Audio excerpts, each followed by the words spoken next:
everyone. Happy Friday. Katie here, wanting to come in and have a little bit of a mindset heart to heart with you today. I know that if you've been in this industry for a while, you've probably read this book, The Big Leap by Gay Hendricks.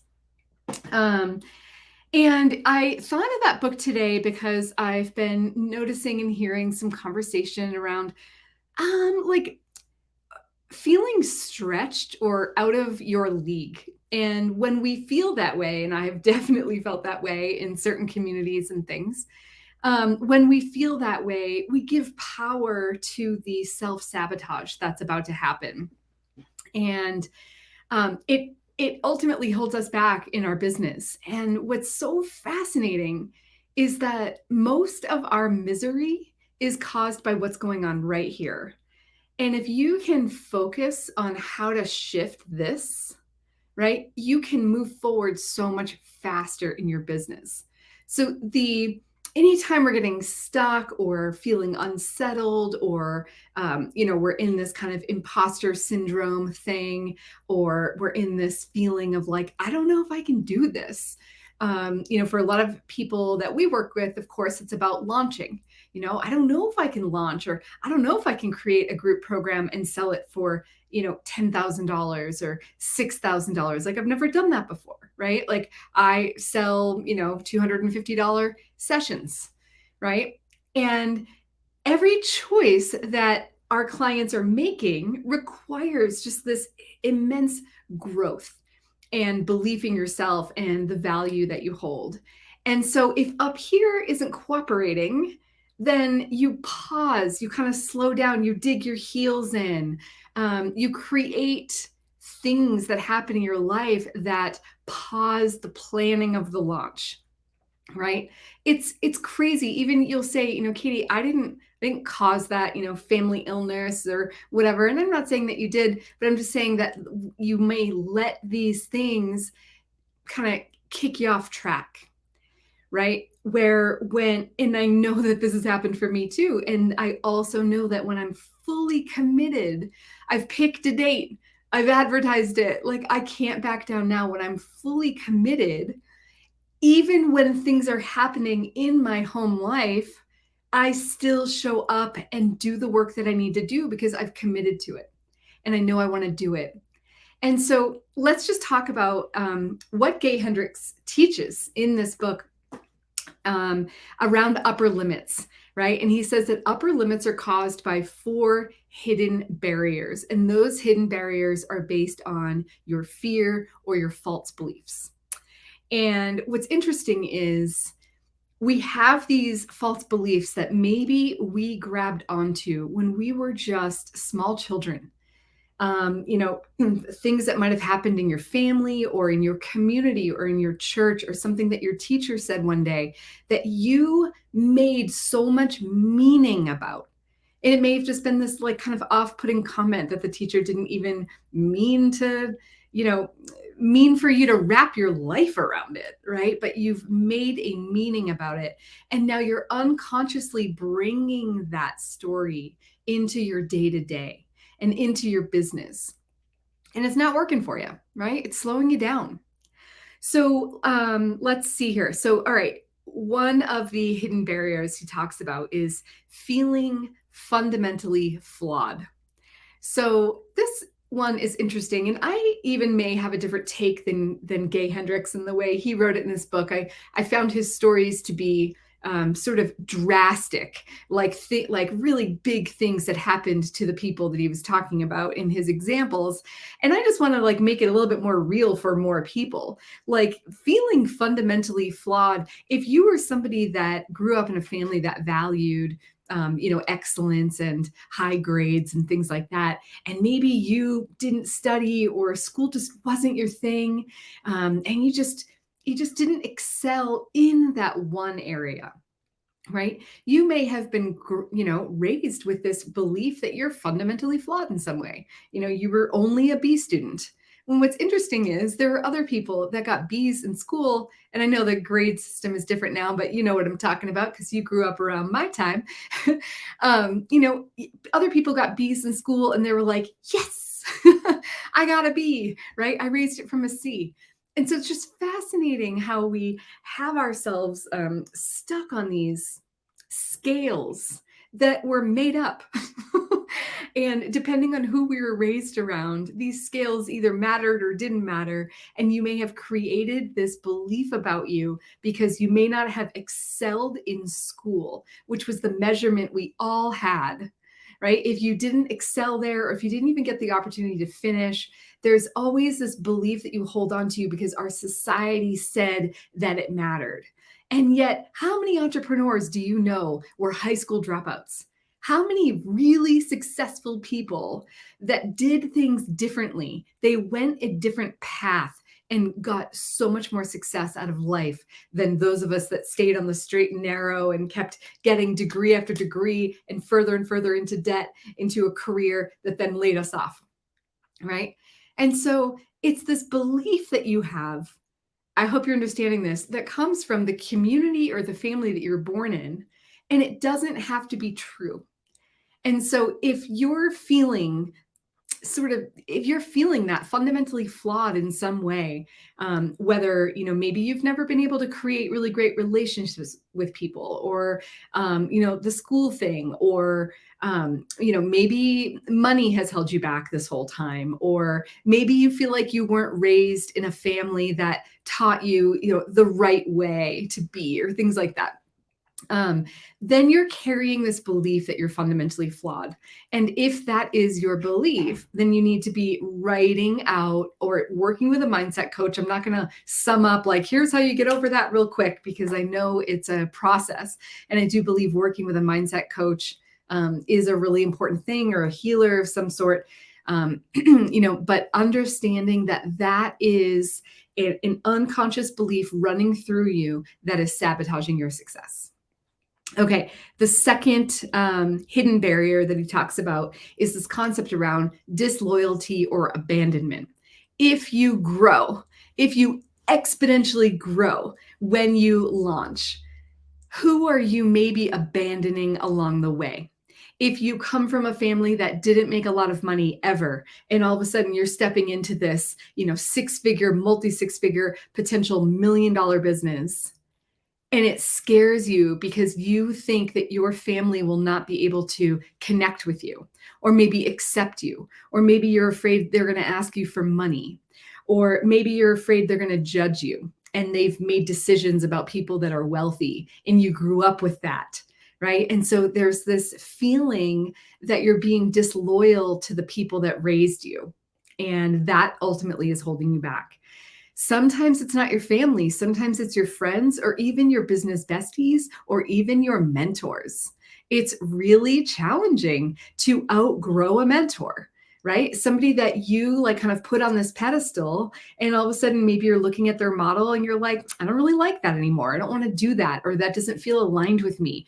Or maybe they came out in a super political way or religious way that made you no longer like them, or like maybe you feel very differently about something that they posted, or you know or that you're just making more money, you're more successful than the mentors that you had, and there's just this feeling of like, oh, but I'm abandoning my community if I leave them, right? But by staying there, you see how you're keeping yourself real small. And so if you've got a fear of being like disloyal, or that you're abandoning people on your way to success, I'm sure you can understand that that is another invisible barrier to your growth, right? And so just to check again with yourself and see, like, is this the one that's resonating with you? Does any of this speak true to you? And if so, at least you understand what's happening so that you can find the right support to get you beyond it, right? To work through it. Okay, the third one is, this one I love, believing that more success is going to bring you a bigger burden.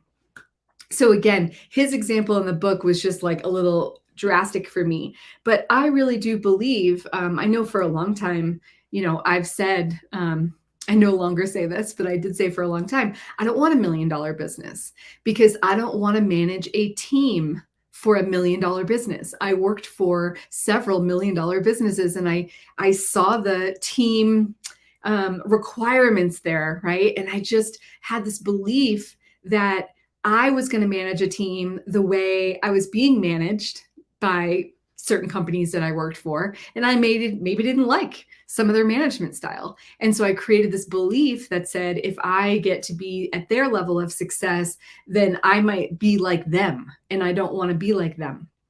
Right. And so, do you see how that really was sabotaging my ability to truly grow? Because I had a belief that said, excuse me, that more success was going to bring me a greater burden. And in this case, it was managing a team.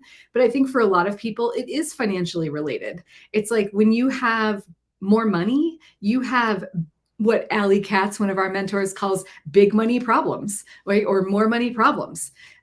You've got to, figure out investing and figure out like where to put it and where to not lose it, and how to manage people asking you for it, and how to manage a lifestyle where you're not spending it all, right? And so there are things that create stress in us when we think about growth and expansion, and it might be holding ourselves back. All right. And then the fourth one, he talks about the crime of outshining. And, I think about, I had a mentor from Australia, and she taught us about the tall poppy syndrome. In the field of poppies, if one poppy was standing taller and therefore calling more attention than the others, they would cut it. Right? They wanted them all to be the same. And so the tall poppy syndrome in that culture is, you don't want to sit there and try to be better than anybody or outshine. And this person then moved to America, and she had this kind of opinion about Americans that, we're all boisterous. And that's the opinion I assumed when I heard her story, that we're all boisterous and confident and whatever. And in reality, in all the coaching I've been doing in over a decade, I meet very few very boisterous people that feel like they're the best, the bee's knees, right? A lot of us have some of that kind of self-sabotage, hold myself back. I don't want to be, bigger or better than anybody else. Again, I don't want to be treated differently. I don't want people to think that I, think I'm awesome, right? These are things that go through someone's head. And so again, it's like this hidden barrier that you may not even realize is existing in your unconscious that's driving the train for you. And so if you're planning a launch or you've joined a program and you're asking yourself, like, am I out of my league? Do I belong here? You might judge everybody in the room like, oh, they're doing way better than you, or, they've got their shit together and you don't, right? Things like that. I'm telling you, that is your perception. There are tons of people in the programs that have the same struggles you do, right? And maybe they have been in this program a little bit longer. And maybe they've done the thing that you're afraid to do already, but that doesn't mean that they weren't scared silly before they did it the first time. And so if anything, I want you to see people that are a little further along in business than you as inspirational, right? And know that every person started where you started. Every single person started brand new, didn't know what I was doing. I think back to the questions that I asked, or, the communities I belonged to, but the questions and the support that I was looking for back in 2011, 2012, 2013, when I was really just learning how to be a business owner instead of an employee. I was just greener than green, brand new, and it's okay. And when I look back on that and I look to now, a decade later, and I'm like, oh, thank God I stuck with it. But I just want you to know that no matter where you are, this is where you start and this is where you jump from, right? And when you are not the smartest person in the room, when you are slightly intimidated by the people that invested in the same program as you, I want you to view that as a good thing, not a bad thing, because I want you to see that, it's an inspirational, they help you rise to the occasion. Like when I was learning to snowboard, everybody told me that I needed to ride with people that were better than me so that I was forced to keep up. I was forced to learn or kind of watch them and kind of mimic what they were doing so that I could be better. And if I kept snowboarding with my friend that went half the time that I did, I wasn't going to grow as quickly as if I went with the people that intimidated me. So it's the same thing in business. So I just want to invite you to step into the place that you want to be and join the group that you want to be a part of and demand and declare to yourself that you belong here. This is where you're choosing to be. And these people are going to help boost you up. Together we rise, right? But you are the only one that gets to control what's in here. And if you need support with it, I can't recommend enough to find it. And I'm not pitching myself for that. But even talking it out, journaling it out, talking to people, and really getting clear about what is happening on the inside of you is always the first step, is that awareness. So start there, but declare that you belong here and play along, right? And stretch yourself every day and notice those limiting thoughts that are coming up, and identify these unconscious beliefs that Gay Hendricks talks about. Read the book if you need to, but just know that this journey is meant for you. You wouldn't be here if it weren't. And everything that you're looking for can be found, can be achieved, but you just have to keep taking steps forward and keep declaring, now is my time. All right, everyone, happy Friday. We will see you next week.